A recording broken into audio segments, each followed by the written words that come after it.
안녕하십니까. 신후 법률사무소의 김용대 변호사입니다. 오늘은 이것도 제가 상담을 많이 받은 건데 대부분 많이 오해를 하고 계시고 이 부분에 대해서 다른 법률사무소라든지 법무사들이 상담을 잘못해줘서 이게 실무적으로 오해가 있는 부분에 대해서 다시 한번 정리 차원에서 설명드리겠습니다. 이제 개인 회생을 하건 개인 파산을 하건 이제 최종적으로 면책 결정을 받는 경우 이제 강제집행 해제 신청을 할 수 있잖아요. 뭐 그건 자세히 말씀드리겠지만 이렇게 할 수 있는 경우와 바로 강제집행 해제 신청을 하지 못하고 청구이의 소송을 제기를 한 다음에 강제집행 정지 신청을 하고 청구이의 소송 판결이 난 다음에 강제집행 해제 신청을 해야 되는 경우가 있어요. 이걸 구분해서 말씀드리면 뭐냐면은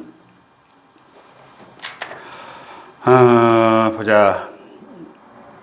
먼저 개인 파산을 말씀드릴게요. 개인 파산을 신청하기 전에 이미 강제집행이 들어왔어. 그러면은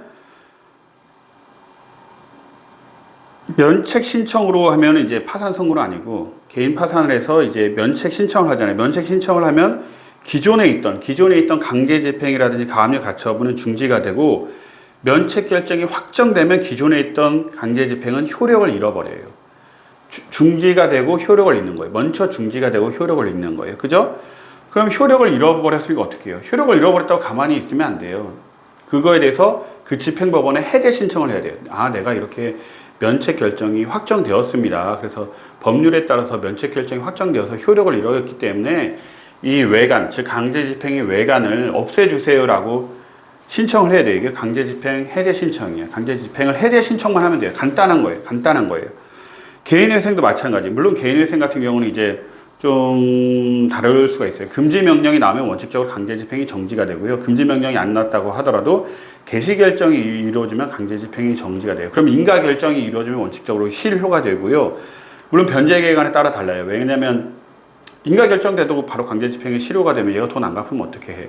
그래서 3년 동안 최종적으로 돈을 다 납부하고 어떤 면책신청서를 제출하고 면책결정이 확정되면 강제집행이 실효된다고 변제기간에 쓸 수가 있어요. 변제기간에 어떤 내용에 따라서 그에 따라 달라지는 거예요. 그러면 개인회생 같은 경우는 아까 파산 말씀드렸듯이 기존의 강제집행, 이미 들어온 강제집행은 면책신청서 제출하면 정지가 되고 면책결정 확정되면 효력을 잃고 강제집행 해제 신청만 제출하면 되고 개인회생도 마찬가지예요. 금지결정 나오거나 개시결정 나면 모든 강제집행이 스탑이 돼요. 그 다음에 변제기간에 정함이 있으면 변제기간을 정하는 거고 그게 없으면은 이제 인가결정 나면 실효가 돼요. 그러면 이것도 똑같아요. 강제집행 해제 신청서만 접수를 하면 돼요. 이렇게 되는 건데 이럴 경우가 있을 수가 있어요. 예를 들어 내가 개인회생 파산 신청 전에 이미 소송이 났어. 판결이 났어. 근데 강제집행은 들어오지 않았어. 강제집행이 들어오지 않고 개인회생 개인 파산 다 끝나고 면책도 났어요. 개인회생도 다 돈도 변제하고 다 끝났어. 근데 갑자기 옛날 소송에 의해서 강제집행이 딱 들어와. 이럴 경우 어떻게 해야 되죠? 이거에 대해서 굉장히 많은 변호사분들하고 법무사분들이 잘못 설명하고 계세요. 이 경우 강제집행 해제 신청서만 법원에 접수하면 된다라고 말 듣고 이제 채무자분들이 강제집행 해제 신청서를 들고 가요. 그럼 보정명령이 나오죠. 왜 청구이의 소송 제기 안 했냐고. 그러다 보면 시간이 다 흘러가는 거예요. 사채업자들이 그래요. 사채업자들이 이미 소송 판결 난 걸 가지고 기다렸다 한순간에 채권 압류 및 추심명령을 때려요. 은행 계좌를 묶어버린다는 거예요. 그래서 은행한테 돈 달라고 해요. 계좌에 돈이 있으니까. 그리고 돈을 순식간에 찾아가 버려요. 우리가 뭘 하기도 전에. 그리고 우리가 강제집행 해제 신청서만 넣으면 된대요 하고 법원에 넣었어요. 그럼 그걸 안 받아줄 거 아니에요. 안 받아주는 사이에 돈을 찾아가 버리는 거예요. 이럴 경우 강제집행 해제 신청서를 넣는 게 아니에요. 강제집행 해제 신청서는 아까도 말씀드렸듯이 이미 진행된 강제집행을 정지하고 면책결정이라든지 인가결정에서 효력이 날아간 경우에 해제 신청서를 넣는 거고 이렇게 새롭게 진행된 강제집행은 청구이의 소송을 제기를 하고 청구이의 소송에 부수하여 강제집행 정지 신청서를 넣고 강제집행 정지 결정을 받는 다음에 집행법원 해제 신청서를 넣는 거예요. 이걸 매우 주의를 하셔야 돼요.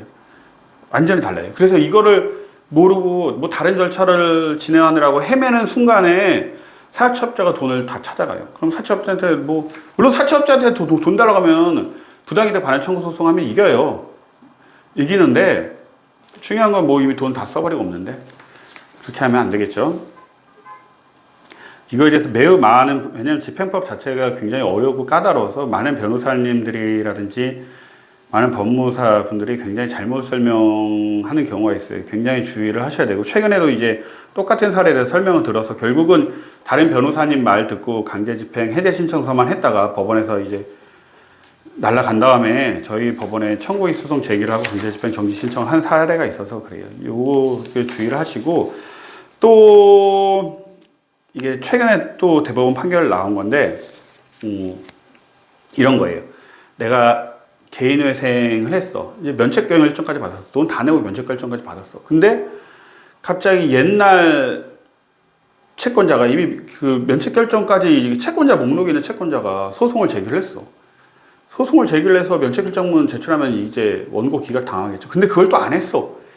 그걸 또 안 하고 그냥 가만히 있다가 원고 승소 판결이 나왔어.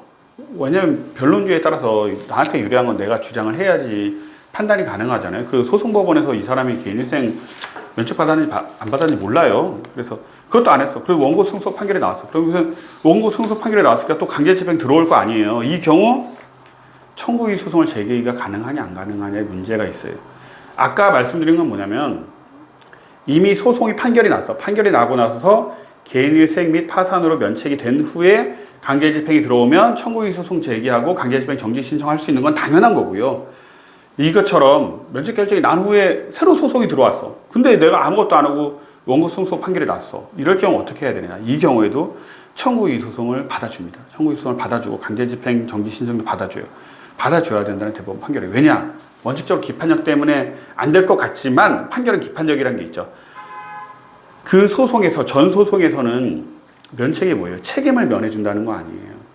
책임과 관련해서는 판결이 이루어지지 않았다는 거예요. 단순히 채무의 존재에 대해서만 판결이 이루어졌지 책임의 여부에 대해서는 판결이 이루어지지 않았기 때문에 기판력이 미치지 않기 때문에 이게 판결이라고 하더라도 청구이의 소송을 받아줘야 된다는 대법원 판례가 있습니다.